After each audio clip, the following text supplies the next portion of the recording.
Bonsoir à tous, bienvenue dans cette Arsenal French Monday, 8e édition. On se retrouve ce soir pour débriefer sur le dernier match contre Brentford. Euh, je suis accompagné ce soir, alors peut-être que je me présente en premier, là vous avez le titre de voir Albin. Donc là c'est Thomas d'AFC qui sera avec vous ce soir. En tout cas j'animerai cette émission non pas seul, mais avec de chers compatriotes d'Arsenal French Club. Je suis avec Mathieu, Ulysse et Benjamin. Salut les gars, ça Salut à va? tous. Salut. Bon, première émission pour moi, hein, essayer d'être d'être compréhensif. En tout cas, c'est un vrai plaisir de pouvoir animer avec vous ce temps-là. On va parler ce soir alors de 4 sujets. On va parler dans un premier temps de la victoire contre Brentford, donc lors de cette 8e journée de championnat. Une victoire 3-0. On va débriefer ça ensemble avec mes invités. Et puis, un focus sur Granit Xhaka. Alors, des larmes au sourire, c'est histoire de faire un petit lien sur son parcours. Voilà, les temps faibles, les temps forts qu'il a eu au sein du club. Et puis aujourd'hui, bah voilà, le retour au sourire. Saliba, alors c'est toujours, voilà, pourquoi toujours toi? Avec encore un but lors de ce dernier match. Parler un petit peu de sa capacité offensive et puis aussi de sa sélection en équipe de France. On reparlera aussi de ça avec la Ligue des Nations qui reprend dès la semaine prochaine, dès la fin de semaine d'ailleurs, si je ne dis pas de bêtises. Et puis on finira par un petit, voilà, une espèce de petit jeu participatif avec tout le monde ou sur les réseaux et avec nos invités, on essaiera de définir depuis le début de saison, notre trio de patrons, ligne par ligne. Pour vous, c'est qui le patron depuis le début de la saison, en défense, au milieu et en attaque? Voilà un petit peu pour le programme de la soirée. Je vous propose de commencer à reparler un petit peu de ce match de Brentford. Donc c'était un match qui avait lieu chez eux. Et l'idée, c'est de commencer peut-être à avoir vos impressions, les gars. Mathieu, par exemple, à tes impressions comme ça à chaud de cette victoire 3-0, avec, je le rappelle, un premier but de Saliba sur un centre de Saka, un deuxième but de Gabriel Jesus sur une passe de Xhaka, et un dernier but sur une belle frappe de Fabio Vieira, son premier but en Première Ligue, sur une passe également de Saka. Mathieu, à toi. Eh bien, comment dire, un super match évidemment quand on gagne 3-0, qui plus est à l'extérieur, on est toujours très content. Un match dominé de bout en bout. On se souvient, que l'an dernier contre Brentford, la même affiche s'était pas du tout passée de la même manière. C'était un très douloureux 2-0, en ouverture de championnat. Donc il y a eu un sacré bout de chemin qui a été fait et très personnellement, c'est un match que je redoutais beaucoup vis-à-vis justement de ce passif qu'on avait. Et finalement, on a vu une équipe d'Arsenal qui n'a pas été inquiétée du tout, quoi. Ramsdale a eu peut-être une parade à faire et encore. Donc Oui. c'est très très bénéfique et c'est intéressant parce que c'est une équipe qui est en forme pourtant, c'est pas une équipe de bas de tableau et qui montre des belles choses depuis qu'ils sont remontés dans l'élite. Je crois que c'est notre première victoire chez eux depuis les années 40, vu qu'ils n'ont pas été dans l'élite depuis longtemps, j'ai vu passer la stat. Donc ça fait toujours plaisir et ça fait du bien de se relever après ce match contre Manchester qui fait encore mal à tout le monde, moi le premier. Très bien. Benjamin, tes impressions sur ce match? Bah moi je rejoins Mathieu, un match qu'on a géré de bout en bout, donc pas vraiment impressionnant. Enfin, on va dire qu'il y a pas eu de gros moments, mais on a géré tout du long. Le premier but est arrivé assez rapidement, puis après on a déroulé. On avait des titulaires qui étaient absents, mais ça s'est pas ressenti, j'ai trouvé. Donc on a une grosse profondeur de banc cette année. On voit que les nouveaux s'intègrent bien et bah, on a déroulé, donc c'était assez cool à regarder. Super. Et toi, Ulysse, tes impressions sur cette victoire? Heu, je vais rejoindre, ce qu'ont dit mes 2 collègues.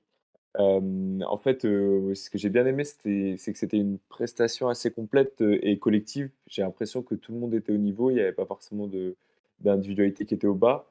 On se base vraiment sur, enfin, c'est le système qui est important, on voit avec Arteta, c'est pas forcément les individualités comme vous pouvez voir, dans le passé par certains autres entraîneurs.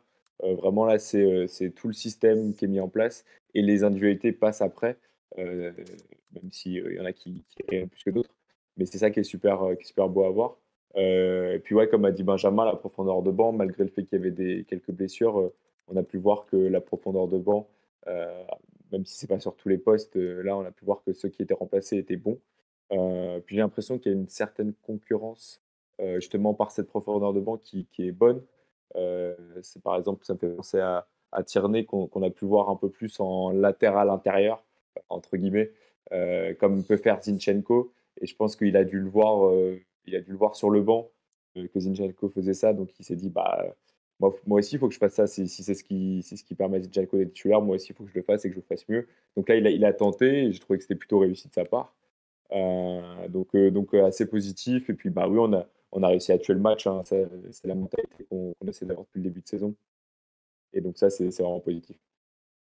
Pour toi, Ulysse, là, si tu avais un joueur qui t'a impressionné pendant le match ou qui t'a surpris, là tu parlais de Tierney, mais est-ce que tu as un joueur comme dans l'équipe là qui t'a un peu marqué, lors de ce match?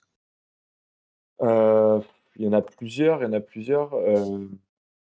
Je vais peut-être prendre, allez, je vais prendre le cas Fabio Vieira. C'est peut-être pas forcément le joueur qui a le plus rayonné sur le match, mais on va dire que enfin, peut-être important de le souligner, pour sa première titularisation, il n'a pas été ridicule, parce qu'on sait qu'il y en a beaucoup qui sont cassés les dents euh, sur leur première en première ligue, et pas que sur leur premier match, mais sur toute une saison. Mmh. Lui, il fait sa première titularisation en première ligue contre une équipe de Brentford qui n'est pas une équipe évidente à jouer. Première mi-temps, enfin, un peu compliqué. Il n'était pas non plus ridicule, mais on l'a pas beaucoup vu, on va dire. Il a eu un peu de mal à imposer son jeu. Et puis à la deuxième mi-temps, il met cette frappe, superbe frappe qui lui permet de débloquer son compteur et de gagner en confiance. Et donc pour moi, c'est super cool, parce que je pense que c'est le genre de petit déclic qui permet à un joueur de prendre confiance dans un club, de s'intégrer et puis de voir l'amour des supporters. Donc c'était un super moment pour moi. Et puis en deuxième mi-temps, on l'a un peu plus vu. Et Ouais. donc voilà, je pense que c'est un joueur qui a vraiment la qualité de pouvoir être titulaire. Alors à voir s'il y arrivera, à voir à la place de qui. Je pense Mmh. que c'est pas encore la question qui est définie. Le but, c'est qu'il s'installe dans le groupe. Mais voilà, c'est un joueur qui a des grandes qualités. Les supporters de Porto nous ont assez dit qu'on avait récupéré un crack. Et donc là, on a pu le voir sur cette frappe. Et puis il a déjà sa chanson, hein, j'ai cru entendre qu'il y avait déjà sa chanson dans le public là, ils sont plutôt costauds nos supporters là-dessus sur les Carrément. chants. C'est un peu du recyclage, mais Heu on dira rien, ouais. Ouais, ils se sont pas trop foulés sur celle-là. Ah, Et toi fallait aller vite, fallait aller vite. et toi Mathieu, est-ce que tu as un joueur, qui t'a marqué pendant ce match-là? Bah, effectivement, Ulysse m'a un peu volé mon sujet, mais Vieira a fait, je trouve, un très beau premier match. Après, sur les autres joueurs, j'étais surpris de voir Partey revenir. Je pense qu'on l'a tous été, parce qu'il était quand même annoncé Ouais, comme blessé pendant beaucoup plus de semaines, en espérant que ce soit pas précipité, mais Arteta n'est pas du genre à prendre des risques. Mais en tout cas, il est revenu et il a montré toute sa patte. Tout ce qu'il fait mieux que El Neni, par exemple, qui le remplace en temps normal. Donc j'étais content de le revoir, et il a formé au milieu, ouais, un duo avec Chaka qui a été vraiment très efficace, comme il est depuis le début de la saison et même depuis la saison dernière. Et tout ça pour venir effectivement à Chaka, qui nous a fait un match de grande classe, comme tu l'as dit, passe décisive, placement en hauteur, enfin vraiment vraiment haut sur le terrain, il a été partout. On en parlait pendant le match, je me disais mais c'est pas possible, il doit être deux ce mec-là, parce qu'il est partout à la fois, quoi. Donc vraiment très très gros match, et c'est agréable parce que c'est un joueur qui le mérite, mais ça on en parlera encore tout à l'heure. Mais en tout cas, il m'a fait une grosse impression sur ce match-là, ouais. super. Et toi Benjamin, est-ce que tu as un joueur, qui t'a marqué pendant ce match contre Brentford? Et ben moi, pour changer, je vais dire Saliba. Saliba, quand il est derrière, ben, on est serein, j'ai envie de dire. Il est sur les duels, à la relance, c'est toujours propre. Il marque en plus un but, donc ça c'est un peu bonus, hein, mais voilà, quand on a Saliba derrière, on est tranquille. Voilà. On a connu des années beaucoup plus difficiles en défense, on serrait un petit peu les fesses à chaque fois qu'on voyait un ballon. Maintenant, on a Saliba, on sait qu'on est tranquille. Donc pour moi, c'est ça. Super. J'en profite pour, présenter Benjamin qui a rejoint l'équipe d'Arsenal French Club Et oui. récemment. et qui est une nouvelle recrue parmi nous, que vous reverrez régulièrement, je pense et je l'espère, dans de prochaines émissions. En tout cas, voilà, on est ravis d'accueillir Benjamin, et avec d'autres recrues que vous verrez, prochainement également. Voilà, donc ce visage, vous le reverrez encore, un petit peu. Hem, un fait marquant de ce match, quand même, c'est, l'entrée, de Nwaneri, donc le plus jeune joueur, à rentrer, à fouler la pelouse d'un match de première ligue à 15 ans et 181 jours. Alors je sais qu'il y a eu des questions de jours exacts, pour son entrée. En tout cas, voilà, il est rentré que quelques minutes, il a à peine touché un ballon, mais bon, c'est pas forcément le sujet. Il passe devant notamment Harvey Elliott, qui est aujourd'hui à Liverpool, mais il le dépasse de loin puisque, Harvey Elliott, lui, avait fait ses premiers pas à 16 ans et un peu plus de jours, il était largement au-dessus. Je crois qu'il y a quand même quasiment 1 an de différence entre les 2, donc c'est relativement important. Est-ce que, vous avez un mot à dire sur cette rentrée-là? Je sais qu'Arteta a dit 2-3 mots là-dessus et c'est Per Mertesacker qui l'avait conseillé, sur le faire rentrer parce qu'il avait d'autres possibilités. Est-ce que les gars, voilà, pêle-mêle comme ça, est-ce que, vous avez quelques mots à dire là-dessus? Alors quelques, ouais, c'est sûr, c'est toujours sympa de voir ce truc. Moi, j'étais très content qu'il rentre parce que ça a effacé un certain Fabregas des tablettes, Ah oui, des chez nous, records ouais, du oui, club, oui, tout à chez fait. nous et en première ligue dans les plus jeunes. Après, bon, le Ouais. joueur, on n'en a pas vu grand-chose. Il a l'air d'avoir un profil offensif et assez physique, donc intéressant, mais il a toujours que 15 ans et quelques jours à définir, comme tu disais. Mais c'est intéressant de voir qu'il y a cet échange-là entre, notamment Mertesacker, qu'on connaît tous bien, et Arteta, et que il profite de cette occasion-là, lui qui est toujours un peu frileux sur les changements, pour donner sa chance. Je pense que c'est un joueur qu'on reverra pas dans le monde du foot avant quelques années parce que il est quand même, il joue en U16 quoi. Mais Ouais. c'est toujours chouette pour l'ambiance du club, et je pense que ça dénote d'une grosse une grosse ambiance et d'une grosse cohésion de groupe de d'avoir un petit jeune comme ça. Et puis pour lui c'est une expérience incroyable. Donc je crois qu'il est retourné à l'école d'ailleurs aujourd'hui pour passer son brevet. Euh, Mais ouais, ça reste un joli point humain, je trouve, de faire entrer ce petit joueur-là à ce moment-là. Très bien. Est-ce que les gars, vous avez quelque chose à rajouter là-dessus? Ouais, je pense que c'est un point cool, hein. Je pense qu'il était venu aussi pour avoir un peu de profondeur parce qu'avec la blessure d'Odegaard, il fallait un joueur peut-être en backup, type milieu offensif. Et puis Fabio Vieira, c'était sa première titularisation en première ligue. Il avait déjà joué, le match d'Europa League avant, donc c'était peut-être, pour le ménager un peu et le faire sortir un peu plus tôt, heu, pour éviter une quelconque blessure, ou même pour le reposer. Et puis là, c'était l'occasion, on menait 3-0. C'est plus pour la symbolique parce que c'est vrai qu'il n'a pas touché de ballon, et puis, Tout à fait. comme l'a dit Arteta, il va retrouver les jeunes, après ça. Donc, il n'y aura pas vraiment de suite, à ça. Mais pour la symbolique, et puis ça, voilà, ça montre aussi, parce que ça a fait le tour des médias aussi, foot, pas que Arsenal. Donc c'est aussi pour montrer que, bah oui, Arsenal compte sur la jeunesse et que c'est comme ça qu'on fonctionne, que notre projet est comme ça. Et c'est un petit message envoyé, même si ça n'a aucune signification particulière non plus. Mmh. J'avais une petite question, de Benjamin, tu vas peut-être pouvoir me dire. Hem, Saka, passeur décisif 2 fois, sur le centre et qui amène au but de Saliba. Il fait également la passe à Vieira sur sa frappe. On trouvait qu'il avait un petit début de saison un peu poussif quand même, Bukayo, depuis le début de saison. Est-ce que selon toi, ce match-là, c'est un déclencheur ou est-ce que ça y est, il lance sa saison ou pas du tout? Alors déjà, avec Saka, je trouve qu'on a mis toujours la barre très haute. Il nous a beaucoup aidé quand on était un petit peu moins bon dans le jeu. On passait souvent le ballon à Saka en disant vas-y mon grand, débrouille-toi, fais-nous quelque chose, on va voir où ça nous Ouais, mène. ouais, Donc déjà, il y a quand même beaucoup, beaucoup d'attentes sur Saka, je trouve. Et c'est vrai que moi, je le trouve un petit peu moins tranchant ces derniers temps. Toujours un petit peu peut-être avoir le geste en plus qu'il n'aurait pas eu avant et du coup à s'enfermer. Après, j'ai l'impression aussi que maintenant les défenses le connaissent, qu'il est tout de suite pris à deux, etc., que c'est un peu plus difficile pour lui de s'exprimer. tout à fait. Donc, Moi, j'attends encore un petit peu de voir les prochains matchs pour qu'il retrouve un petit peu cette vivacité qu'il avait. Même si je trouve que depuis Manchester, il a fait un très bon match aussi. J'attends de voir un petit peu. Mais alors, dire que c'est un mauvais début de saison pour lui, je trouve pas. Il lui manque peut-être encore un petit quelque chose, mais Juste, oui. il est loin d'être mauvais. Oui, il est remplacé à la 92e par Marquinhos. Voilà, est-ce que, voilà, comme ça aussi pêle-mêle, est-ce que selon vous, on a un peu évoqué le sujet, mais est-ce que Marquinhos pour vous c'est un vrai remplaçant ou c'est vraiment du dépannage?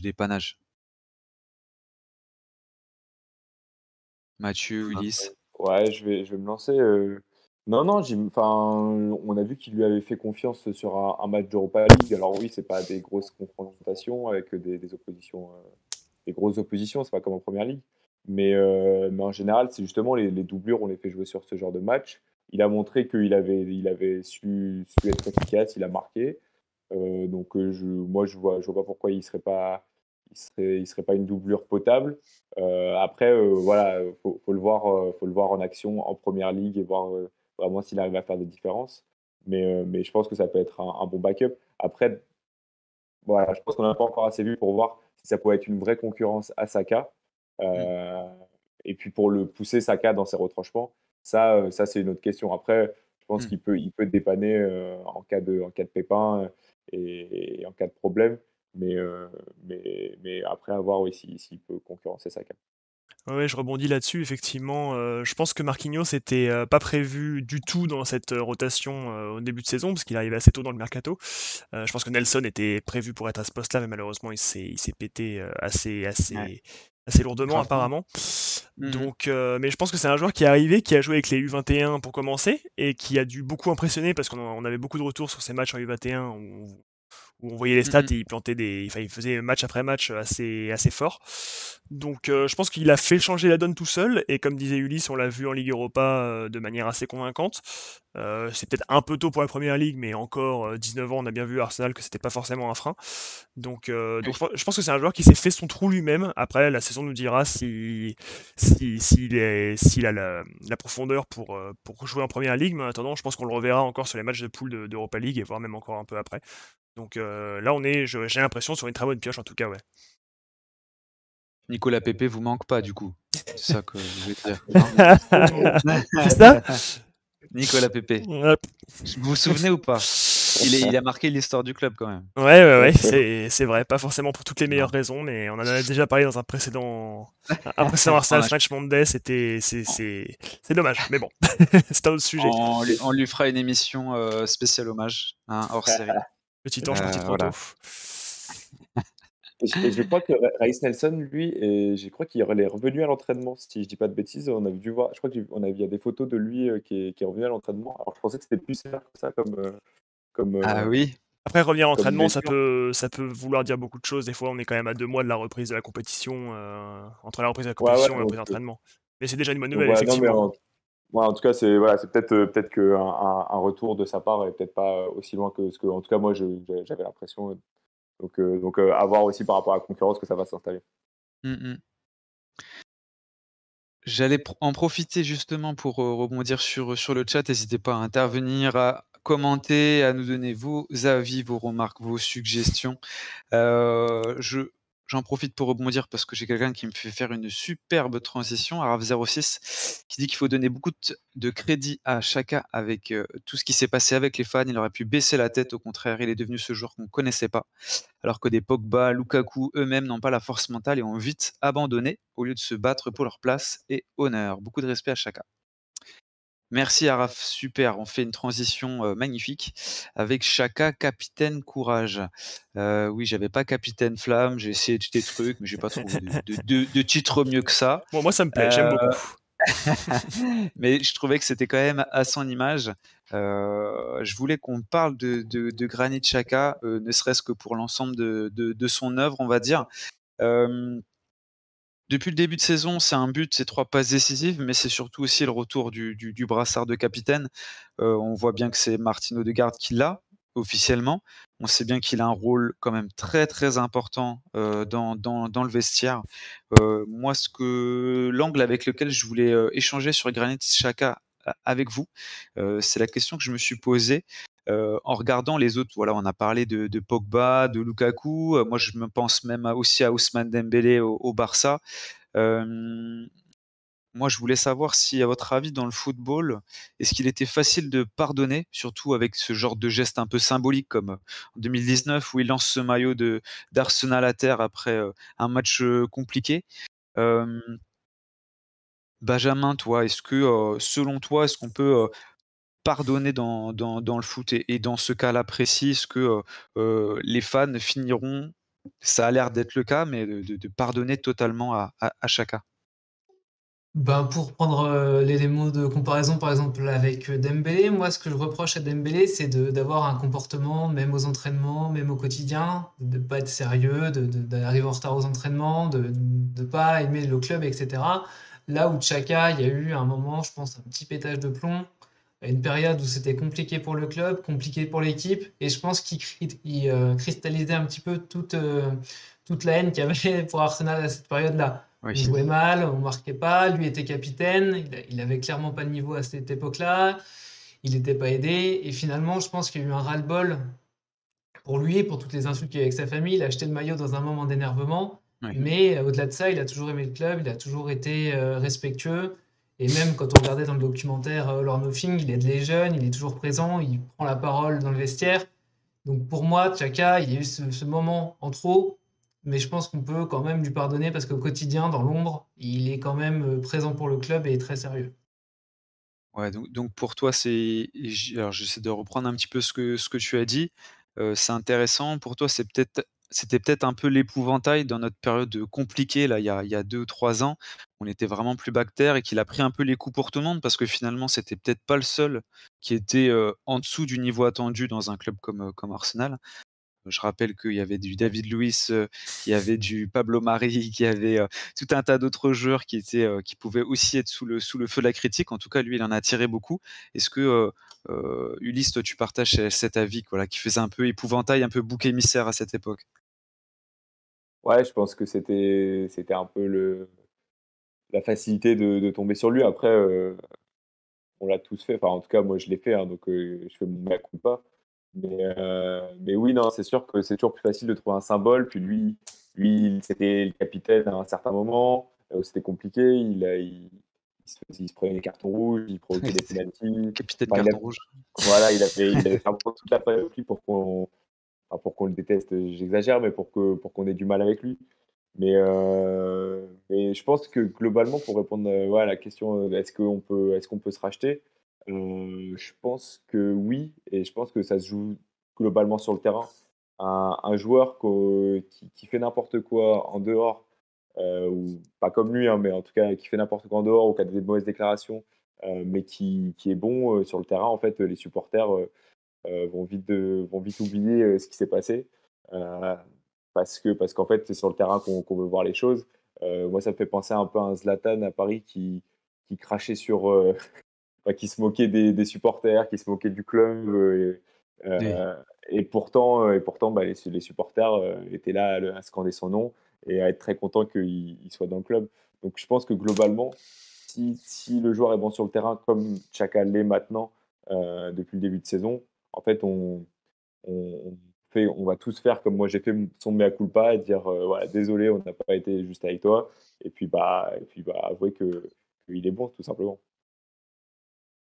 Est-ce que tu partages, Mathieu? Est-ce que pour toi, c'est vraiment, une question de terrain, que c'est vraiment que ici, que voilà, ou en tout cas, que ça peut revenir ou que l'amour des fans peut commencer à revenir? Il y a qu'en performant quoi, finalement? Alors, oui et non. Le terrain, c'est évidemment l'endroit principal où tout se joue, c'est le principe même du sport, et c'est un joueur qui a montré qu'il pouvait se réinventer et qu'il pouvait se sublimer et je trouve vraiment que c'est un joueur qui a un exemple d'évolution humaine. On rappelle quand même qu'il arrive en 2016. Oh, il y a un chat qui a commentaire à faire sur le sujet. C'est un joueur qui est arrivé en 2016, donc il y a déjà plus de 6 ans, qui a failli partir à plusieurs reprises. On se souvient qu'il était d'accord avec la Roma il y a encore l'été dernier. Donc les Oui. histoires auraient pu être bien différentes, et c'est un joueur qui est arrivé en plus dans les pires moments de l'histoire du club récente. Il a quand même jamais joué la Ligue des Champions avec Arsenal, alors que c'est quand même notre marque de fabrique, ou en tout cas c'était jusqu'à pas si longtemps. Donc je pense que c'est un joueur qui a su se racheter, qui est passé par des très bas, comme mes collègues disaient, par rapport au match de Crystal Palace et toute cette période-là où c'était très compliqué pour tout le monde, et évidemment c'était la tête de turc préférée parce que c'était le capitaine, parce que il était nerveux, parce qu'il faisait des erreurs bêtes d'énervement. C'est chose qu'on voit beaucoup moins dans son comportement maintenant. Alors je dis pas qu'il a complètement gommé ça, je pense que ça fait partie de son caractère, mais c'est un joueur qui a su vraiment évoluer, se sublimer, et comme dit très bien Corentin sur le chat AFC, c'est très sûrement devenu enfin sur le chat Twitch, pardon, c'est très sûrement devenu le joueur le plus important de l'équipe, du haut de son expérience et de son âge. C'est un joueur qui encadre et qui inspire, et je pense que ce rôle-là, il a dû le prendre très à cœur après sa rétrogradation de l'époque justement de Capitana. Donc c'est un joueur qui prouve qu'on peut s'en remettre, qui prouve qu'on peut remonter, qui montre aussi que c'est pas facile, parce que ça, je pense que ça ne l'est jamais, surtout dans le monde du foot actuel où on peut se faire enchaîner pour un mauvais match alors qu'on a joué comme un dieu les 5 matchs d'avant. Oui, complètement. Donc je trouve que c'est un très bel exemple humain, et c'est un joueur qui a récupéré le brassard de capitaine au match de ce week-end en l'absence de Martino Odegaard. Et je trouve que le symbole est très très beau à ce niveau-là, parce que il aurait dû être notre capitaine pendant beaucoup plus longtemps sans ces mauvaises histoires, mais tout ça c'est du passé, et c'est un joueur qu'on pensait fini, et finalement il nous montre que actuellement il joue son meilleur football. Moi je l'ai jamais vu aussi bon que depuis ce début de saison, dans un rôle tout nouveau. Alors ça c'est crédit à Arteta, Oui. dans un rôle tout nouveau, mais qui est flamboyant. Enfin il est incroyable, et il montre des choses qu'on ne lui savait pas. Et on en parlait là en avant émission, mais c'est un joueur quand même qui a été baladé dans tous les postes possibles et imaginables du jeu, qui a jamais rechigné, qui s'est jamais caché. On se rappelle d'une époque où il était arrière gauche, ou à une époque où il a même joué défenseur central ou même milieu offensif. C'est un joueur qui se cache pas et qui montre que l'effort ça paye. Ouais, mais ce qui est sûr, c'est que c'est pas facile du tout. Et là-dessus, il a beaucoup beaucoup de mérite d'avoir réussi à montrer que c'était possible. Ouais, ouais, un joueur de devoir finalement, et puis c'est vrai que c'est un joueur qui a tendance à faire souvent le sale boulot. Il y a Joss69 sur le chat Twitch qui nous dit: «Pour moi, la clé, pour faire la meilleure saison possible, c'est la paire Xhaka-Partey».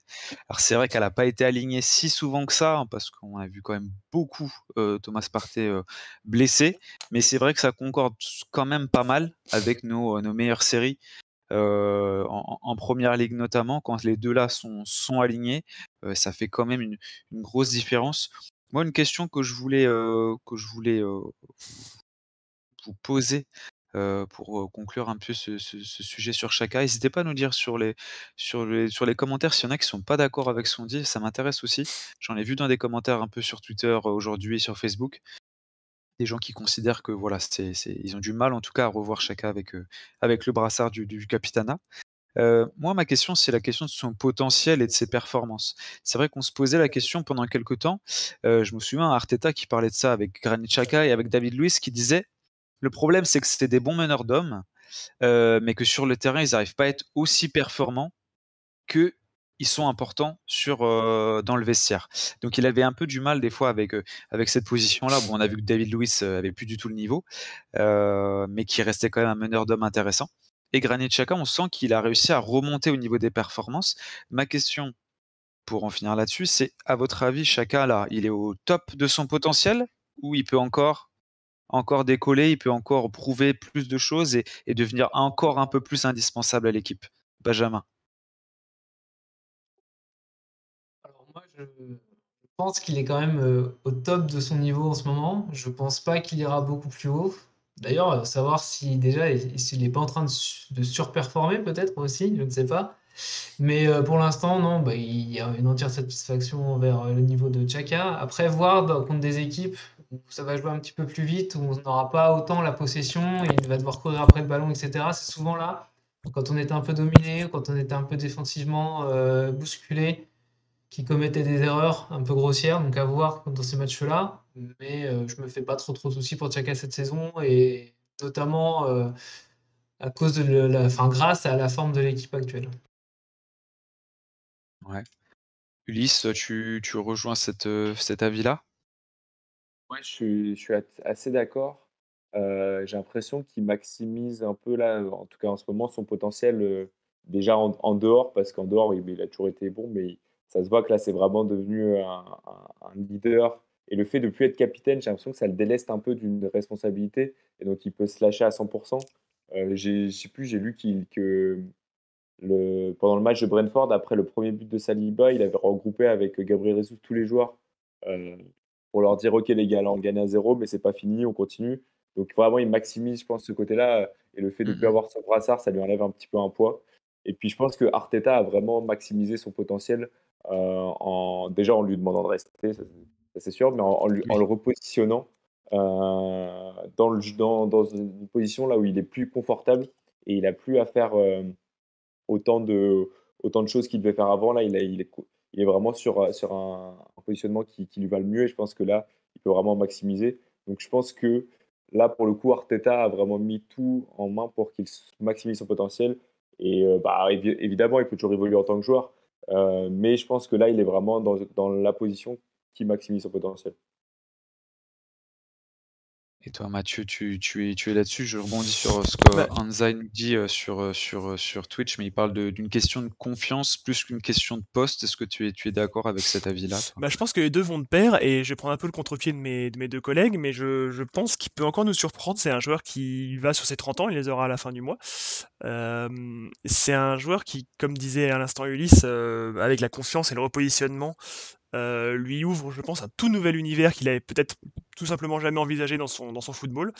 Et j'ai envie de croire qu'il peut encore nous surprendre et qu'il peut encore faire mieux. Alors il est, même si je disais moi-même tout à l'heure qu'il était déjà à un niveau très très intéressant. Moi j'ai envie de croire qu'il peut faire encore mieux et que justement il a encore peut-être 2 années de très très beau football à ce poste-là de milieu de terrain plus avancé que ce qu'il a connu. Et j'ai envie de croire que ses plus belles années d'Arsenal sont encore à venir. Ouais, je lisais dans une interview d'après-match là qu'il expliquait à Gabriel Jesus qu'il voulait faire, plus de passes décisives, cette saison, qu'il était content qu'il ait réussi sa tête, mais que voilà, qu'il avait la volonté aussi qu'offensivement et ça se voit aussi par ses percées, en plein dans l'axe, dans la profondeur, enfin des qualités qu'on lui connaissait pas trop, d'être de plus en plus décisif. Donc c'est vrai que ça c'est assez intéressant. Je vois dans le chat également qu'on nous dit que en fait, on a le Wenger, alors c'est Araf06 qui me dit: «En fait, on a le Xhaka que Wenger pensait signer, parce qu'il pensait qu'il devait jouer 8 et qu'il pourrait tourner à 5-10 buts, 5-10 passes à peu près, par saison». Est-ce que, comme ça, là, pêle-mêle, vous pensez qu'il peut atteindre cette barre-là? Voilà, des 5 à 10 buts, 5 à 10 passes. Aujourd'hui, il a 1 but et 3 passes décisives en Ça 8 me matchs. ça me paraît un peu osé. Je pense que c'est un peu beaucoup demandé, mais je pense que c'est un joueur qui peut encore peser sur le jeu et on veut revoir des Xhaka Boum avec ces fameuses frappes d'entrée de surface comme, Ouais. je repense à celle contre Manchester l'an dernier qui était Ah folle. ouais, c'est clair. Pour le coup, quand il marque des buts, il fait pas semblant, donc je pense que c'est un peu osé de dire qu'il va marquer 10 buts à la saison, mais il peut nous marquer des buts importants, ça c'est sûr et certain. Moi, enfin, 10 buts, c'est vrai que ça me paraît beaucoup, mais entre 5 et 10 buts, 5 et 10 passes décisives, ça ne m'étonnerait pas du tout. On voit il s'est vachement amélioré dans ses prises de décision. Ouais. Enfin, il est beaucoup plus réfléchi. Je pense que alors j'imagine que c'est Arteta qui lui a un peu aussi, un peu inculqué ce genre de choses. Il fait beaucoup plus attention que ce soit défensivement et offensivement dans ses prises de décision. Et là, on voit qu'il est déjà à 3 passes D, donc ça va assez vite, enfin, ça m'étonnerait pas qu'il fasse des stats, alors, pas mirobolantes, mais assez honnêtes, pour un joueur de sa part. Moi, je prends le pari. Mmh. Très bien. Je vous propose qu'on passe au sujet suivant. Heu, alors le sujet suivant, c'est, William Saliba. William Saliba, c'est, j'ai envie de dire encore un sujet, mais c'est aussi la confirmation parce qu'on a vu qu'il nous avait un peu bluffé en ce début de saison, mais finalement il continue de confirmer et en plus il continue de confirmer dans un secteur où on l'attendait pas forcément, c'est-à-dire offensivement. Aujourd'hui, c'est 2 buts, 1 passe décisive pour Saliba, donc actuellement c'est le meilleur, heu les meilleures stats pour un défenseur central sur les 5 meilleures, ligues, d'Europe. Donc c'est pas anodin comme stat. Hem, il est toujours intéressant défensivement. En plus, on sait qu'il est, voilà, il est titulaire sur tous les matchs sauf, celui de Zurich, mais, sinon il est titulaire tous les matchs et il joue 90 minutes par match. Toi, Benjamin, qu'est-ce que tu penses de ce début de saison de William Saliba, de là, comme ça, de manière générale? Quel est ton ressenti? En un mot, moi je dirais impérial. Saliba, je trouve qu'en défense, au duel, il est toujours présent, il est serein, on a confiance en lui. Dans les relances, il est hyper propre et je trouve que c'est peut-être parfois un peu ce qui nous manquait ces dernières années de pouvoir relancer proprement à partir de nos défenseurs. Et il n'hésite pas à monter, il n'hésite pas à prendre des initiatives. Donc pour moi, il n'y a pas de déchets dans son jeu. Et puis bah, offensivement, sur corner, on sait que c'est une de nos forces. Il arrive quand même à nous aider aussi dans ce secteur. Donc pour moi, pour Saliba, chapeau, quoi. Et toi, Ulysse, qu'est-ce que tu penses de ce début de saison? Est-ce que tu t'attendais à ce qu'il soit décisif comme ça, devant le but? Moi, je pense qu'on va le mettre, attaquant de pointe bientôt, hein, s'il continue. Ah, je rigole, bien sûr, c'est une blague, mais non, non, bah, c'est sûr qu'offensivement, déjà, on lui demande pas ça, donc forcément, on peut que être surpris et c'est que du bonus, de voir un joueur marquer comme ça. Je crois qu'avant ça, dans sa carrière, il avait marqué, je crois que j'avais vu qu'il avait marqué qu'une seule fois, je crois, à Ouais, Nice. il a marqué qu'une seule fois à Nice, ouais, Ouais, exactement, c'est ça, en voilà. Ligue 1, mais sinon il a pas marqué avec Marseille en 52 matchs. Voilà. Il a pas marqué avec Saint-Étienne en à peu près tout autant de matchs. Combien il a fait? 36 matchs avec Saint-Étienne, 22 Ouais, matchs donc avec Nice. Voilà, c'est quand même assez impressionnant ouais, de ah, ce décalage. C'est pas un gars qui était habitué à marquer des buts, ça c'est c'est clair. c'est assez fou et c'est pour ça que ça fait plaisir à voir et du coup là, si là je peux parler Si tu peux de ce parler. qu'apporte de ce qu'apporte Arsenal à Saliba parce que c'est vrai que Saliba, alors on l'a dit, on va le dire, défensivement, il apporte quelque chose d'assez incroyable, dans la mentalité, aussi la popularité, on voit l'engouement. Mais, j'ai l'impression que Arsenal et du coup à travers aussi les coups de pied arrêtés, lui apporte cette palette-là au jeu et donc c'est aussi sympa de voir qu'un joueur comme ça qu'on voit aussi fort, il a toujours des axes d'amélioration et que nous en tant que club, on peut continuer à à à le faire devenir un joueur meilleur et donc ça, c'est assez cool à voir, et puis, bah, voilà, pour revenir un peu sur ces points positifs, ouais, défensivement, Benjamin l'a dit, assez impressionnant. Moi, je voulais voir aussi sa mentalité. On voit qu'il a une mentalité de vainqueur, de tueur. Quand on voit ses célébrations après les buts, que ce soit ses célébrations à lui ou celles des autres, c'est super beau à voir. On voit qu'il est venu pour gagner. Il est pas venu juste pour être dans une équipe, avec une belle marque. Il est venu pour gagner et ça fait super plaisir à voir. Ouais, puis c'est vrai que c'est des buts il met 2 buts, il met une frappe du gauche, sans contrôle pleine lucarne Incroyable. et il met une tête décroisée magnifique parce qu'elle est quand même pas du tout simple à glisser. Donc on a quand Ouais. même 2 top buts. Voilà, c'est vrai que ça c'est assez bluffant.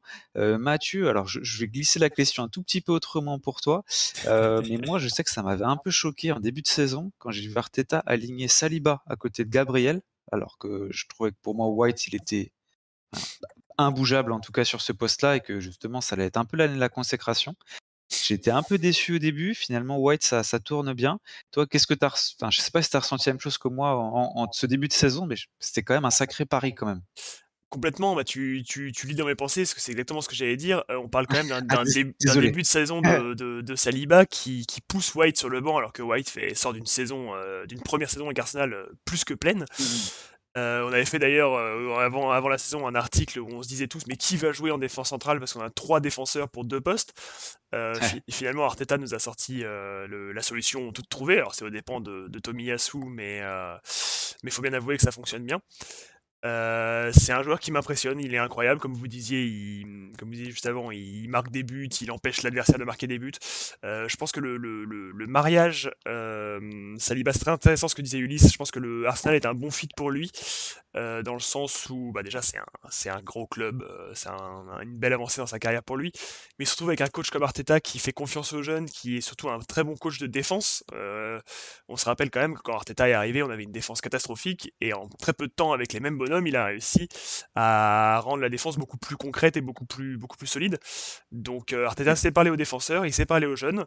Ça tombe bien, Saliba est défenseur et il est jeune. Donc c'est parfait. Et puis il marque effectivement, comme on disait, sur des coups de pied arrêtés ou des situations arrêtées en tout cas. Ça, c'est quand même le gros point fort d'Arsenal depuis 2 saisons, notamment grâce à Nicolas Jové. Je pense que le mariage est parfait et on est tous très contents de le voir à ce poste-là parce que ça lui permet d'arriver en équipe de France. C'est le manager de Brentford, là, après le match, Franck Thomas, qui disait qu'il n'y a pas de raison qu'il soit pas titulaire en équipe de France d'ici très peu de temps. Donc, nous, on demande que ça parce que c'est un joueur incroyable et on le voit tous les week-ends. Je pense que c'est vraiment une très belle pioche et la mentalité qu'il a, notamment après ce parcours-là qu'il a eu, qui est quand même très compliqué. Il est arrivé, c'était même pas encore Arteta le coach. Il a été balancé de près en près. Il aurait pu Oui, disparaître des radars ou complètement. rester à Marseille comme disaient certains. Euh, mais Beaucoup, comme disaient beaucoup. comme disaient beaucoup. Mais toujours est-il que du haut de ses 21 ans, si je dis pas de bêtises, il impressionne tout le monde et il met tout le monde d'accord. Donc c'est quand même assez fort dans une charnière où on pensait avoir enfin trouvé de la stabilité, qu'il arrive pour foutre le bordel, mais de la bonne manière en tout cas, c'est-à-dire de prendre sa place, quoi. Donc nous on est très contents de l'avoir et je me souviens pas d'une mauvaise performance de sa part depuis qu'il est titulaire, depuis le début de la saison. Donc c'est très très bon signe et c'est très encourageant pour la suite. Et je suis sous le charme, voilà. Bon, on est nombreux dans ce cas-là. Il y a Corentin dans le chat qui nous met, donc Corentin d'AFC qu'on salue, qui nous dit voilà, faut aussi parler de sa vitesse d'adaptation folle, et de White à droite qui se libère Saliba de pas mal de responsabilités. Benjamin, est-ce que tu es d'accord avec ça, que le fait que White ait pris aussi le couloir droit, ça l'a peut-être un peu aussi rassuré, ou voilà, ça lui a facilité peut-être son intégration de garder White à ses côtés? Bonsoir Nixon. Je pense pas spécialement, enfin, parce que alors, je pense que White ou pas sur le côté, Saliba, ça reste une valeur sûre. Alors peut-être que ça l'a un petit peu aidé, mais moi, ce qui m'embête surtout avec White sur le côté, c'est que je trouve que Tomiyasu est quand même très très fort. Et que Ouais. si White en défense, il n'y a pas de souci, etc., je trouve qu'en attaque, il manque encore un petit peu ce quelque chose que pouvait apporter Tomiyasu. Donc, White sur le côté droit pour Saliba, pourquoi pas, mais ça me gêne un peu quand même. Ouais. Ouais, alors je sais pas ce que vous en avez pensé, mais enfin moi depuis le début de saison, j'ai vraiment la crainte de voir, Gabriel donc Gabriel défenseur, se blesser, et au bout de 20 minutes contre Brentford, il s'arrête, il s'assoit sur le terrain, il a très mal sur le côté du genou, et je me suis dit: «Ça y est, c'est sûr, c'est la débandade». Hem Et puis j'ai regratté un petit peu dans les archives, c'est un grand mot, mais pour savoir est-ce que Saliba avait déjà joué en défenseur central gauche? Et finalement il a joué avec Nice à côté de Todibo en défenseur central gauche. Alors à votre avis, ça serait intéressant aussi de le voir en paire avec White par exemple, et réintégrer Tomiyasu? Je sais pas, Ulysse, ce que tu en penses? Ouais, bah, justement pendant le match contre Brentford, je me suis demandé ce qu'il ferait si justement Gabriel était blessé. Oui. Est-ce qu'il mettrait, une paire avec, Saliba White, et il mettrait Tomiyasu? Est-ce qu'il changerait son système? C'est vrai que c'est une bonne question parce qu'on sait que Arteta il aime bien, que gaucher, droit, enfin gaucher, à gauche, droitier à droite, enfin il aime pas bouger. Mais s'il est sur le fait accompli, est-ce qu'il le fera? Et est-ce que si Tomiyasu revient bien, et qu'il surpasse Saliba, parce qu'on sait que Tomiyasu a quand même des qualités offensives un peu supérieures à White, heu, il laissera cette concurrence, et la chance à White de s'imposer en tant que défenseur central? Ça, c'est une vraie question, et moi, je serais curieux de justement de voir une paire, par exemple, Saliba-White. pour voir ce que ça peut donner, même si je trouve que la paire, Gabriel, Saliba marche très bien. Mais pour, justement peut-être, instaurer cette concurrence, malgré le fait que, bah, oui, peut-être que ça sera pas un gaucher au bon endroit ou un droitier au bon endroit. Je serais curieux de voir ça et j'aimerais bien, voir ça parce que la saison est longue et que c'est bien aussi de faire tourner. Alors on sait qu'il y a Holding, Mmh. mais Holding, il est peut-être un cran en dessous, de ces 3 là. Donc ça serait intéressant que Arteta, en tout cas, essaye, de faire tourner et puis je pense qu'il faut aussi laisser un moment, Tomiyasu retrouver peut-être sa place ou alors, en tout cas lui laisser sa chance, à un moment. Ouais, tout à fait, je regardais la liste du Brésil là, il est pas dans la liste du Brésil, Gabriel, donc espérons qu'il puisse, en profiter pour se reposer un peu pendant cette trêve. C'est le seul joueur d'Arsenal, heu qui n'a jamais été sur le banc depuis le début de saison, puisqu'il a également joué, le match contre, le FC, Zurich. Donc c'est voilà, c'est un indéboulonnable, c'est quelqu'un qui enchaîne les matchs, mais c'est aussi quelqu'un qui, voilà, éventuellement n'a pas de réel backup derrière lui. Donc c'est vrai que ça peut être un peu flippant. Hem, Mathieu, toi, White, Saliba, Gabriel, Saliba, ton avis, on y perd pas ou c'est à peu près la même, c'est une valeur équivalent?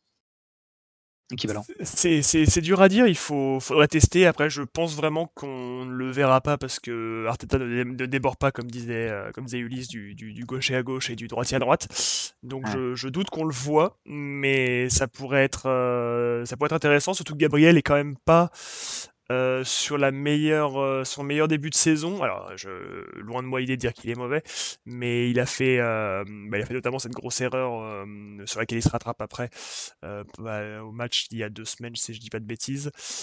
Hem, donc ouais, c'est Oui, je vais t'aider, mais je sais plus. Je regarde ça tout de suite. ça va me revenir.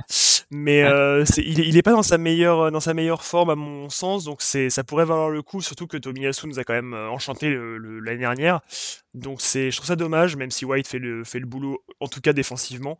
Je serais d'avis à tester, par exemple, sur un match d'Europa League, mais c'est dur à dire tant qu'on ne l'a pas vu. Et connaissant Arteta, qui est vraiment coutumier de la routine et d'avoir les automatismes entre les joueurs, à moins d'une blessure de Gabriel, je pense que ça bougera pas. Je pense qu'il a trouvé son 11 titulaire et que ça bougera pas. Mais Gabriel nous a montré qu'il pouvait se blesser et comme tu disais, il enchaîne beaucoup de matchs en ce moment. Alors le répit avec le Brésil lui va lui faire beaucoup de bien. Enfin, le répit avec le non-Brésil en l'occurrence va lui faire beaucoup de bien. Donc tant mieux pour nous, on va capitaliser là-dessus, surtout qu'il y a un gros match qui arrive dès la fin de la trêve, donc on va avoir besoin de tout le monde dans sa meilleure forme. oui, tout à fait. Oui, c'est Joe69 qui me dit: «C'est Fulham». Oui, c'est vrai que c'était la Fulham, boulette exact, ouais. avec, Mitrovic. Bon, il a eu un ballon Mitrovic. Bon, bah, voilà, c'est un Le, top buteur, on le sait. la définition même de Mitrovic, ouais. Ouais, ouais, ouais, c'était bien vu, c'était ça. Hem Dernier sujet de la soirée. Alors, je vous propose un petit jeu, parce que j'ai envie aussi que tout le monde participe, sur le chat pour finir. Heu, Moi, ce que je souhaiterais vous proposer, c'est de définir ensemble votre trio d'intouchables. Heu Ligne par ligne, depuis ce début de saison. Alors, on enlève, Ramsdale, hein, pour moi, qui est quand même un titulaire. La Voilà, il a question se sa pose place, pas. il y a pas forcément de concurrence spécifique. On sait que Turner, c'est voilà, il est pas au niveau de Leno et je pense qu'il y a pas trop de débat là-dessus. Par contre, moi, j'aimerais que chacun là, tous les 3 et également sur Twitch, sur tous les réseaux, vous puissiez nous dire, vous, ligne par ligne, donc choisir un défenseur, un milieu, un attaquant, qui pour vous, depuis le début de saison, est intouchable. Alors intouchable parce que, imaginons si jamais il se pète, bah, c'est voilà, il va nous manquer, c'est lui qui va nous manquer le plus, ou alors c'est celui qui vous a le plus impressionné, et voilà. L'idée, les gars, c'est que je vous passe la parole, de me donner chaque fois un joueur, mais essayez de rester sur un argument pour vous. Un joueur, un argument, de pas trop s'étaler, histoire que tout le monde puisse évoquer chaque sujet. Et puis bon, voilà, je vois que sur le Twitch, ça commence un peu à s'exprimer un peu sur ce trio. Heu, Benjamin, je te laisse démarrer avec ton trio. Donc, on peut démarrer par la défense, milieu, attaque, si vous voulez, à chaque fois. Je te laisse choisir, ton défenseur. Mon défenseur, Saliba, parce que comme on a dit depuis le début de saison, il est impérial. Au milieu, moi, je vais prendre. Je peux continuer? Allez, vas-y. Je sais pas comment. Au milieu, et je prends Partey parce qu'on a bien vu quand il s'est blessé, fin de mercato, c'était la panique. Voilà. Donc je pense que s'il est pas là, c'est compliqué. Et puis en attaquant, je vais prendre Gabriel Jesus parce que c'était vraiment le neuf qui nous manquait l'an dernier. Très bien. Ulysse, on t'écoute. Euh, alors, bah, je vais essayer de pas reprendre non plus la même Tu, chose, hein, même tu si, peux, hein, tu peux, hein, si tu veux. Hein. Y a pas de non, souci. mais j'aime bien, je vais faire l'avocat du diable, ça me plaît. Non, alors, bah, en défenseur, je vais prendre Zinchenko, même si c'est pas Ah, un titulaire intéressant. défini, mais j'expliquerai du coup pourquoi. Et en milieu, donc je vais être d'accord sur ce coup. Par contre, je vais prendre Partey, parce que là, c'est vrai qu'il y a vraiment un Arsenal avec et un Arsenal sans, j'ai l'impression. Et puis le fait qu'il n'y ait pas de profondeur de banc aussi solide sur son poste, ça joue pas mal.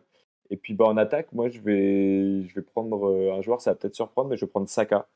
Et voilà, peut-être Ouh. qu'on prend chacun nos joueurs et on explique après. Ouais, on va pouvoir Ouais. réexpliquer par la suite. Ouais. Ok, bon, bah, voilà mon trio. Très bien. Et toi, Mathieu? Difficile de passer en dernier. Je vais sélectionner mon chat que vous voyez à l'écran parce que c'est lui le meilleur du monde. Non, pour ce qui est de la défense, effectivement, j'aurais bien mis une petite pièce au Zinchenko parce qu'il a quand même apporté quelque chose. Mais comme on en a parlé déjà assez longuement, Saliba est partout. Même si, effectivement, si on part dans l'optique de s'il se blesse, machin, White peut remplacer, donc bref, on en reparlera. Pour moi, Mmh. Saliba, au milieu de terrain, entre Partey et Xhaka, c'est compliqué, mais j'irai quand même sur Xhaka pour les mêmes raisons. Mais avec une petite mention d'honneur pour, et là je vais vous surprendre pour Lokonga, parce que je l'ai trouvé vraiment sympa sur les quelques matchs où il a remplacé. Alors je dis pas que c'est lui qui va nous faire la saison, mais il m'a rassuré sur ce sujet-là, parce que par rapport à l'an dernier, il a quand même bien évolué. Et en attaque, personne n'en parle, messieurs. Alors certes, il y a Gabriel Jesus qui est fou, mais il y a surtout Martin Odegaard, notre capitaine. Pour le coup, même si Fabio Vieira le remplace, ça reste Martin qui a mis tout le monde d'accord en l'espace d'un an et quelques. Donc ouais, avec Odegaard et Xhaka et Saliba. Ok, bon, allez, je te laisse positionner Odegaard en attaque, je suis sympa. Dans ce trio d'attaque, mais j'ai eu peur, j'ai cru que Odegaard n'allait pas être cité du tout. Oula. N'allait pas être cité du tout dans les milieux. Mais c'est intéressant en tout cas que sur ces milieux-là, il y a beaucoup de concurrence. Je rebondis un petit peu sur ce qui est mis dans le chat. Alors je vois du White, un Zai notamment qui nous dit White. Je vois également l'Euros 3192 qui nous dit Partey plus difficile à remplacer alors que Chaka on peut. J'imagine que tu as la même argumentation pour Odegaard avec Smith Rowe, mais c'est pas bête d'évoquer ça. On a également Martinelli pas loin. Alors moi je vous avoue que si on m'avait posé la question, parce que personne ne me l'a posé, Mais vas-y, euh, donne-nous ton trio, on attend que ça, Thomas. On ne veut pas être les non, seuls à se mouiller. c'est gentil, merci. Je trouve que, ouais, alors c'est con parce que je trouve qu'il a pas joué tant de matchs que ça, mais je trouve que Zinchenko a quand même pas mal révolutionné, notre manière de relancer de derrière, la manière dont il joue, la manière dont il s'insère dans le jeu. Je trouve qu'en tout cas, c'est celui qui m'a le plus surpris de sa manière de jouer. Évidemment sans trop rejoindre le côté Saliba parce que c'est reste quand même une évidence. Hem, Au milieu de terrain, moi, je suis quand même j'a j'ai toujours aimé, Xhaka et Odegaard, mais Partey, je trouve qu'il a c'est ouais, quand il est là, j'ai vraiment l'impression que c'est pas la même équipe, quoi. C'est vraiment une autre équipe d'Arsenal quand Partey est là et c'est vraiment un socle, quoi, de ce milieu de terrain et ça permet vraiment à Xhaka et Odegaard de jouer vraiment plus sereinement et en attaque, moi, j'ai beaucoup, beaucoup aimé, évidemment Jesus, mais Martinelli en début de saison, mais il a laissé Smith Rowe sur le banc, mais pour 6 mois, quoi. Alors qu'avant, il y avait une vraie concurrence, on pouvait vraiment se poser la question. Le début de saison de Martinelli, il est quand même assez dingue et on voit que maintenant, c'est comme Saka, c'est prise à 2 permanente sur lui parce que, tout le monde a compris que c'était une pépite et que c'était un danger, permanent, surtout face au but. Allez, moi j'en ai profité, j'ai enchaîné, mon trio plus mon argumentation. Mais voilà les gars, je vous laisse, Benjamin, je te laisse un peu défendre tes bébés. Tu nous avais dit, Saliba, Partey et Jesus? Bah, alors Saliba, c'est vraiment parce qu'il faut en choisir un, mais c'est vrai que je trouve que, bah, comparé à d'autres, par exemple, je trouve que Gabriel est un petit peu plus frileux en défense parfois. Il a tendance à faire un petit peu des erreurs. Et puis sur le côté, Zinchenko, Tierney ou White, c'est très très bon, hein, mais moi mon petit préféré, c'est Saliba. Donc je prends Saliba, voilà. Mais j'aurais pu prendre quelqu'un. Partey, ben évidemment, c'est pareil. Alors ce qui est beau, c'est qu'on aurait pu quasiment prendre tout le 11, hein. Donc, Pas facile dans ce sens-là, ouais. donc j'ai pris Partey parce que comme dit, quand il est là, on voit vraiment la différence physiquement. Il est vraiment incroyable dans la relance pour casser les lignes. Et comparé à d'autres, c'est vrai on n'a pas vraiment son remplaçant. Et s'il est plus là, on va vraiment se poser des questions. Ça va vraiment pas être la même. Donc je choisis Partey. Et puis Gabriel Jesus parce que c'était vraiment, je trouve, la pièce qui nous manquait l'an dernier. Martinelli et Saka étaient déjà là.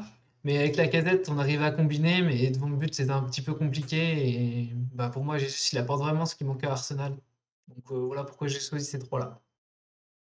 Super, merci Benjamin. Ulysse, tu avais envie de rebondir, toi, c'était pareil, Zinchenko, Partey et Saka. Alors j'aimerais que tu commences par Saka parce que je suis surpris, je pense pas être le seul à avoir ce nom-là. Pourquoi Saka, Bukayo Saka? Euh, Alors bon, déjà parce que c'est un joueur que j'adore, donc je suis pas très objectif. Mais on va passer sur la partie objective, hein, parce que sinon, sinon je vais me faire détruire. Non, non, déjà je pense on a un peu, enfin, on a un peu l'amnésie facile avec Saka, parce que il est quand même arrivé jeune chez nous. Clairement, il nous a porté sur une saison et demie, voire deux. Il a été assez incroyable. Et là, sur un début de saison, alors certains disent que c'est un mauvais début de saison, là je suis pas d'accord. Un début de saison peut-être légèrement en baisse par rapport à ce qu'on a vu, là je suis d'accord. Donc déjà c'est un premier point, il ne faut pas oublier tout ce qu'il a fait avant et toutes les qualités qu'il a montrées, y compris pendant son Euro en Angleterre, enfin avec l'Angleterre, qui était assez impressionnant. Donc n'oublions pas toutes ces qualités. Aussi, je voudrais remettre en situation, là, il arrive sur une nouvelle saison avec des nouveaux joueurs, un système qui est légèrement différent, là où Odegaard prend peut-être un peu plus le côté droit et donc prend peut-être plus d'espace. Un Gabriel Jesus, lui aussi, qui prend beaucoup d'espace parce que c'est un électron libre et qui va vite. Et je trouve que dans ce nouveau système, il a su s'adapter et être assez bon. Euh, alors oui, il est peut-être un peu moins décisif, mais il est quand même déjà à 4 passes décisives, heu, en 7 ou 8 journées, je sais plus. 7 matchs, ouais, ouais, ouais. Ouais, 7 matchs de championnat et Mmh un mh. but en plus, donc c'est des stats, plutôt honorables. On le voit peut-être faire un peu moins de différence en 1 contre 1, mais là, je l'explique aussi par justement le positionnement et le fait que j'ai l'impression que des fois sur le côté droit, ça se marche un peu sur les pieds, entre White, Odegaard et puis Jesus aussi qui passe. Les défenseurs sont un peu plus concentrés, puis ils le connaissent mieux maintenant, donc ils font Oui, plus attention. c'est clair. Et donc voilà, donc pour moi, peut-être un début de saison peut-être un peu en dessous, mais il ne faut pas oublier Mmh. que c'est un projet, ce garçon-là, qu'il a montré de très belles qualités. Là, il est peut-être dans une phase un peu plus compliquée, mais c'est dans ce moment-là qu'il doit se sublimer. Et voilà, je trouve que malgré tout, malgré un début de saison qu'on peut dire légèrement en baisse, bah, il performe quand même. Et donc c'est une marque d'un super joueur. Et donc pour moi, bon évidemment, Gabriel Jesus, voilà, si on devait être objectif, c'est lui, heu, la colonne vertébrale en attaque. Mais voilà, j'ai envie de mettre en avant, le travail de Saka, puis défendre un peu par rapport aux détracteurs Mmh. qui Ouais. peuvent accuser de pas mal de choses.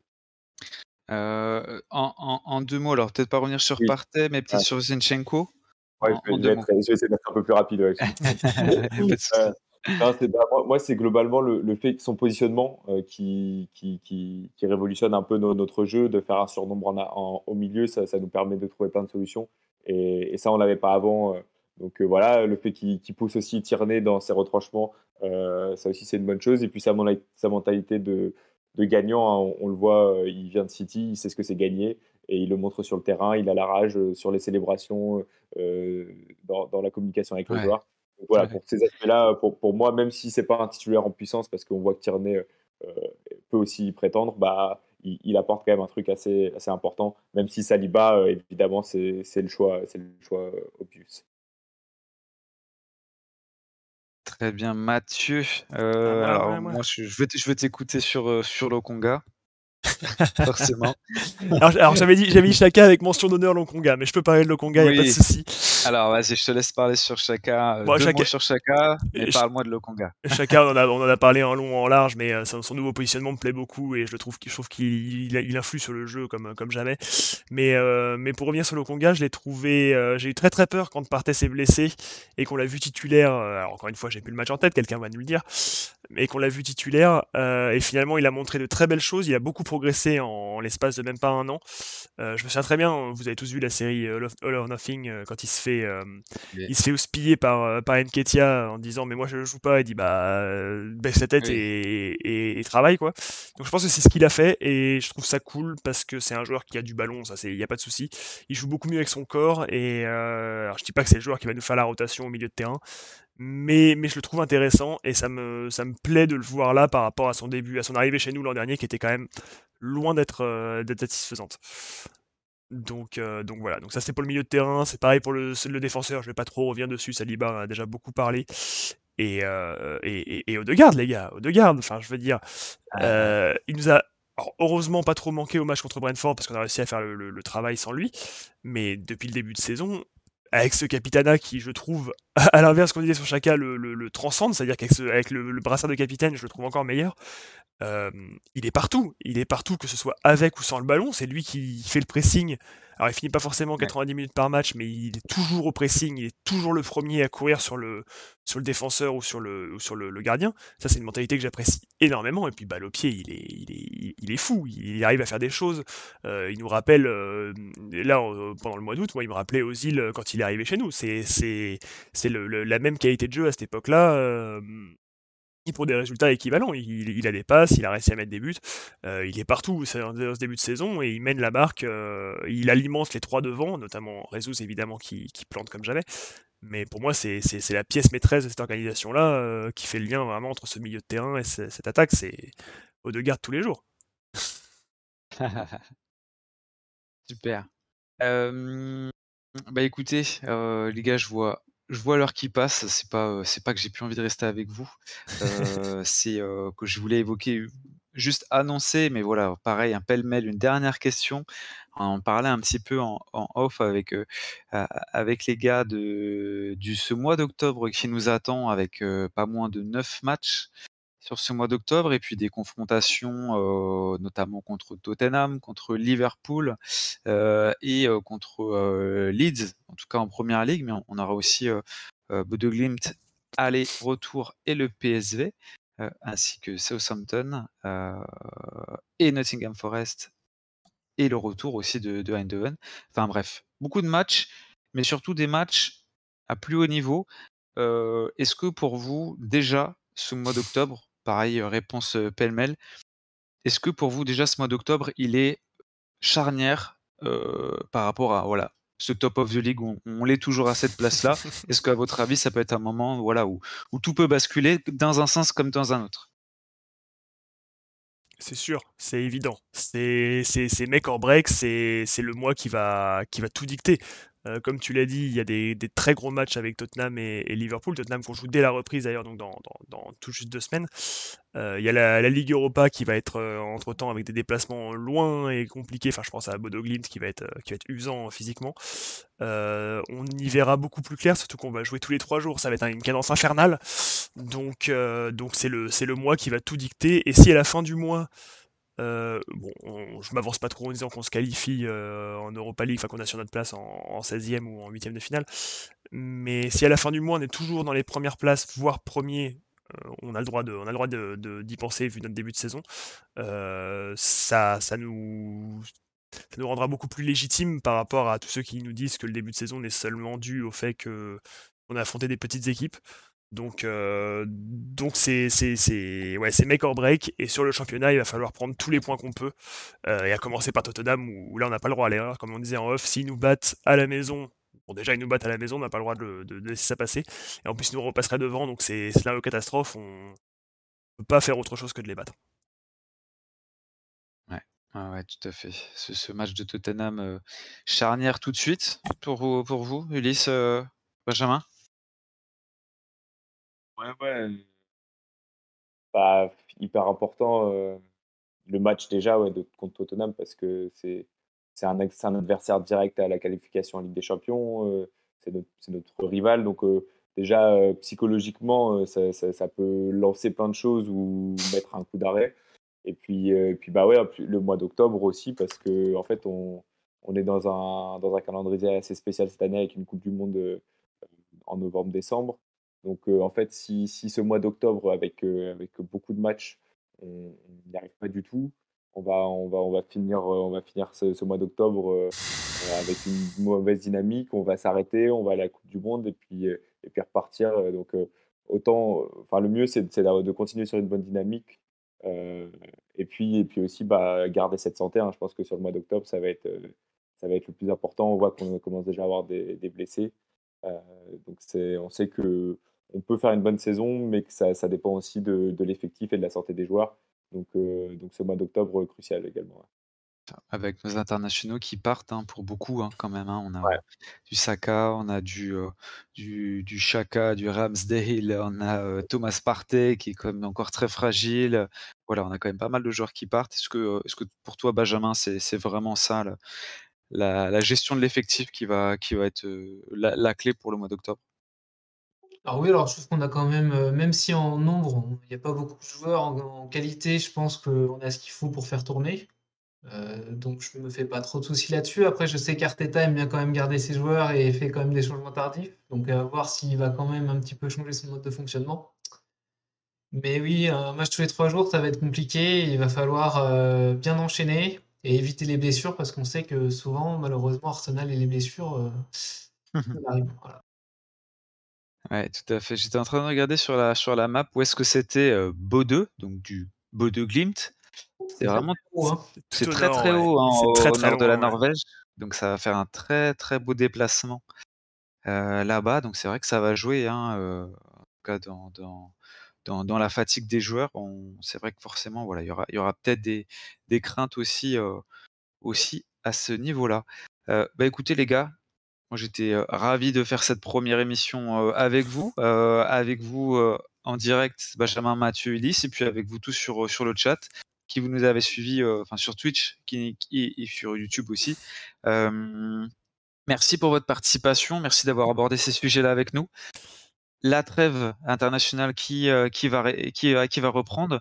On fera peut-être une émission là pendant cette trêve-là, peut-être sur d'autres sujets. Il y aura pas de match d'Arsenal, en tout cas pas de match officiel, peut-être un petit match amical. Mais voilà, en tout cas, on essaie de se retrouver tous bientôt. N'hésitez pas à nous suivre et à continuer de vous abonner, de commenter, de partager, de liker, sur tous nos réseaux. Voilà, notre activité elle est bénévole et on fait tout ça par passion. Je vous souhaite à tous une très bonne soirée et j'espère à bientôt. Merci les gars en tout cas. Merci, super boulot Bonne Thomas, soirée. bravo. Ouais, super, Merci Mathieu. bravo.